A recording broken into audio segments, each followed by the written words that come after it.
Convocation de l'électorat pour la présidentielle de décembre. Le président de la Commission électorale nationale indépendante, Denis Kadima, a lancé le go ce vendredi au siège de la CENI.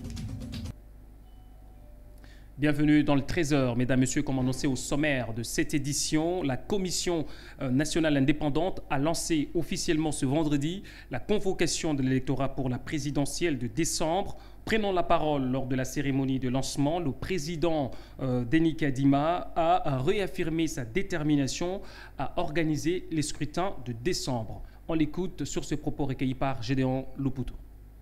Le processus électoral est aujourd'hui à un tournant important avec la cérémonie de convocation de l'électorat pour l'élection du président de la République.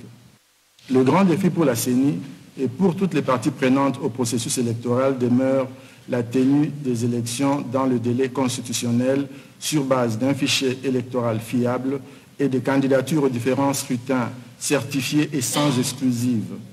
Nous sommes aujourd'hui à 110 jours du jour de vote. La CENI s'est fixée pour objectif primordial d'améliorer la qualité du processus électoral avec, entre autres, la prise en considération des observations et recommandations faites par les missions d'observation électorale et les autres parties prenantes. Ainsi, à ces prophètes des malheurs qui espèrent et affirment à haute voix que la CENI sera la cause d'un violent conflit post-électoral qui justifierait une grave instabilité politique et qui conduirait à un changement de régime antidémocratique, nous répondons en deux mots, sans effet. Au chapitre des activités du président de la République, retenez que le chef de l'État, Félix Tshisekedi, a reçu jeudi 31 août à Kinshasa le lettre de créance de 4 ambassadeurs extraordinaires et plénipotentiaires accrédités en République démocratique du Congo. Reportage signé Thérèse Chiboula, rendu par Gianni Ngamazita.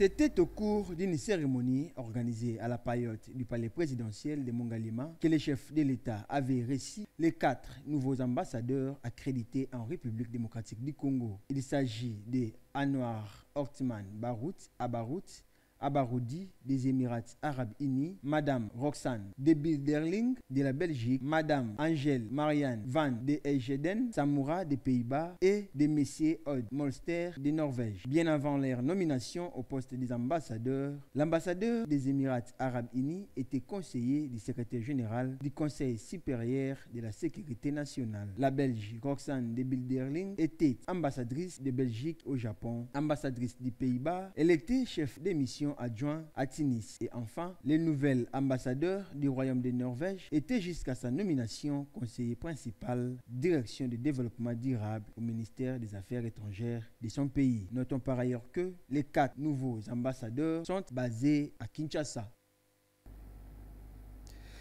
À l'Assemblée nationale, le premier vice-président de la Chambre basse du Parlement, le professeur André Mbata, accompagné de quelques membres du bureau, a reçu en audience une forte délégation de femmes de la Commission de l'Union africaine, conduite par Mme Benita Dey Diop, jeudi 31 août 2023. Kebelou Ketia pour le reportage. En séjour à Kinshasa, la délégation de l'Union africaine a rencontré le premier vice-président de l'Assemblée nationale, André Mbata, dans son cabinet de travail. Au sortir de ces échanges, Madame Bineta Ndeye Diop, envoyée spéciale du président de la Commission de l'Union africaine, Moussa Faki, a loué au nom de l'institution africaine les efforts de la CENI pour l'exclusivité des élections libres et transparentes. Nous sommes heureuses de voir que en ce moment où nous préparons certainement les élections qui, nous n'avons aucun doute là-dessus, que ce sera transparent, paisible, et que pour nous, le plus important également, c'est de dire comment les femmes vont participer. Nous avons... Pour sa part, le professeur André Mbata a souligné le fait que le chef de l'État Félix Tshisekedi joue un rôle important pour la promotion de la femme. La politique elle-même et des efforts que nous avons fournis au niveau de la RDC pour accroître davantage la participation politique de la femme sous le leadership de son Excellence Félix Antoine Tshisekedi Tshilombo, président de la République, chef de l'État qui, du reste, a été proclamé champion de la masculinité positive pour le rôle qu'il a joué dans la promotion de la femme dans notre pays. Eh bien, ces efforts vont continuer à travers les prochaines élections qui seront libres, transparentes et crédibles. Un reportage de Kebelou Ketia rendu par Divan Chiswaka. Autre chose, à la primature, le Premier ministre Jean-Michel Sama-Lukonde a reçu le jeudi 31 août Paul Sapou Moukoulou, président de la CNDH. Les deux personnalités ont échangé sur des questions de droits de l'homme, notamment aussi le processus électoral en cours. Une fois de plus, Divan Chiswaka.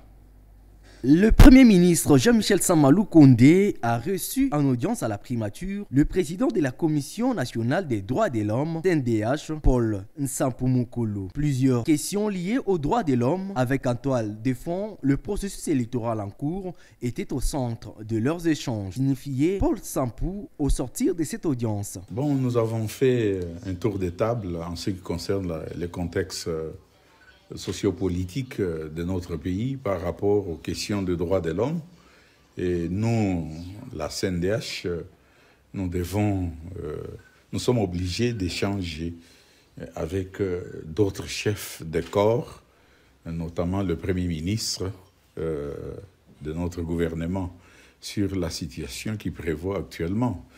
Et nous avons également abordé la question des difficultés qui sont les nôtres par rapport à notre travail au quotidien. Promouvoir et protéger les droits de l'homme, les enquêtes sur terrain. Et également, nous avons un programme de la CNDH qui concerne cette question importante des élections que nous allons encadrer et dont nous allons rendre de propositions à la nation, à l'opinion d'ici peu, puisque nous sommes déjà à l'œuvre et nous allons accompagner ce processus.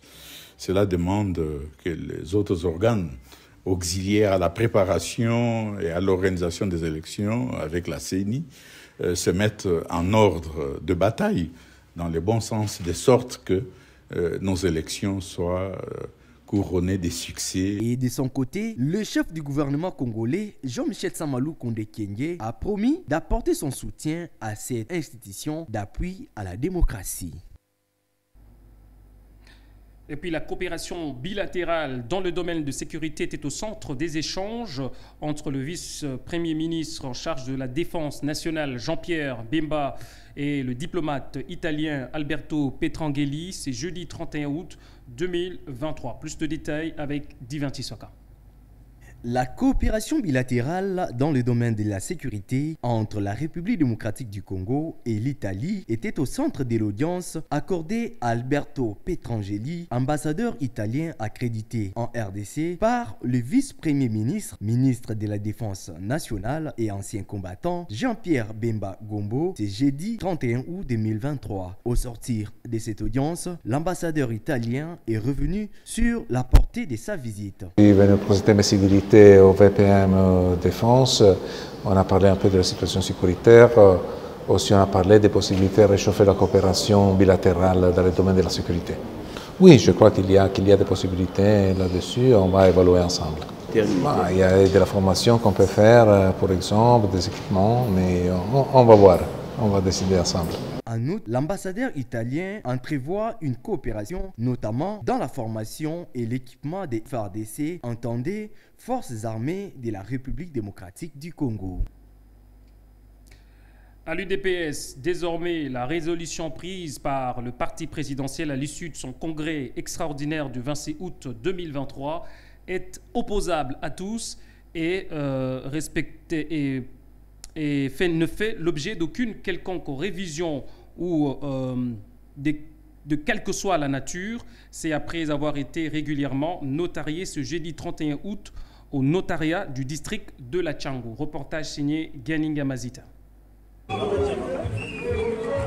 Pour ce faire, le secrétaire général Augustin Kabouya, qui accompagnait les avocats, les cadres des militants de l'Union pour la démocratie et le progrès social, a lui-même fait le déplacement au siège du bureau de la légalisation de la division provinciale de la justice, notariat de la Tchango, situé dans la commune d'Endjili, plus précisément sur l'avenue Hôpital, quartier 7. À son arrivée, le secrétaire général Augustin Kabouya a été accueilli par les notaires de Tchango, Madame Iguette Makubikwa, qui, après avoir présidé avec succès cette séance, a émis immédiatement remis au secrétaire général de l'UDPS les actes notariés du procès verbal de la résolution du congrès extraordinaire de Ngandayala en Sélé. Selon Augustin Kabouya, cette démarche est normale parce que, après l'organisation du congrès, l'UDPS était obligé de venir auprès de l'autorité habilitée faire notarier les résolutions du congrès. Il a profité de l'occasion pour remercier l'Éternel Dieu, maître des temps et des circonstances, qui a permis que cette cérémonie puisse se dérouler dans la paix, l'unité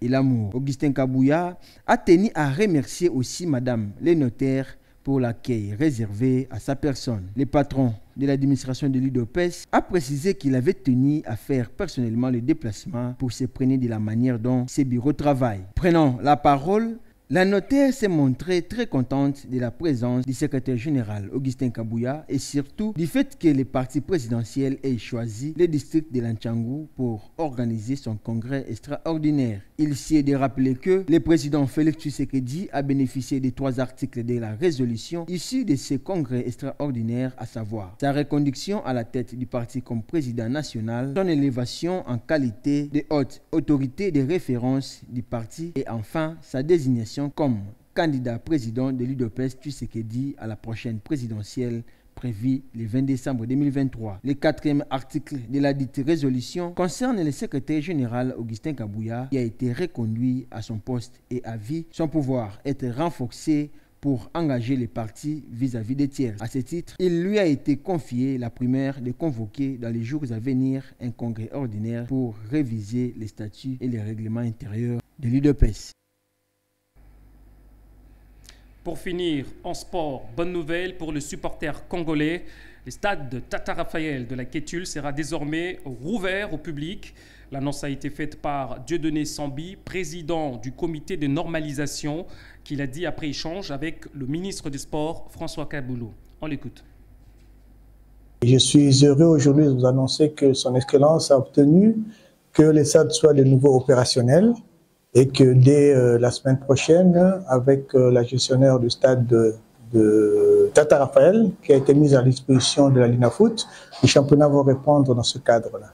Et dès demain, nous aurons une rencontre de travail avec la gestionnaire pour pouvoir mettre en place les conditions d'accès, les conditions d'utilisation de cette installation, comme vous le savez, qui n'est pas encore totalement terminée parce qu'il y a encore des travaux à exécuter. Il faudrait que nous soyons tous citoyens civiques pour que nous puissions préserver ces installations que nous avons acquises à grands frais et pour lesquelles nous devons penser à les léguer aux générations futures.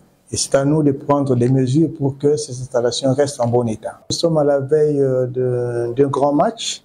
Un match de qualification pour lequel nous devions nous mettre d'accord sur certains points pour faire le tour des éléments qui sont nécessaires pour mettre toutes les chances de notre côté. C'est sur ça que nous avons échangé avec son Excellence. C'est sur cette page sportive que nous mettons point à cette édition du journal. Si vous nous avez pris en cours, mesdames, messieurs, voici le rappel des titres. Convocation de l'électorat pour la présidentielle de décembre. Le président de la Commission électorale nationale indépendante, Denis Kadima, a lancé le go ce vendredi au siège de la CENI. Merci à tous de nous avoir suivis. Merci à toute l'équipe technique et rédactionnelle. Ce journal est complètement terminé. On se retrouve très prochainement. Allez, au revoir.